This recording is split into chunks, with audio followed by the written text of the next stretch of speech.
Uz sabljozubne mačke i divovskog geparda obitavala je i evroazijska puma, Puma pardoides. Sa dužinom od 1,50 m, visinom u grebenu do 90 cm i težinom između 50 i 130 kg, bila je nešto veća od današnjih puma.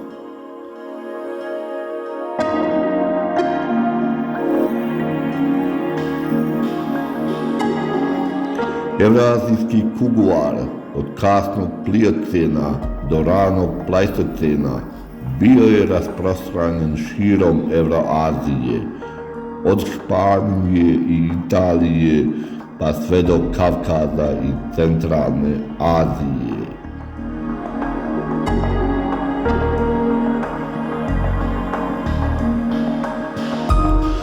Prisustvo evroazijske pume ističe bogatu raznolikost velikih mačaka u prahistorijskoj Europi, što je čini jednom od najranijih vrsta velikih mačaka u regiji uz divovske geparde i sabljozube mačke.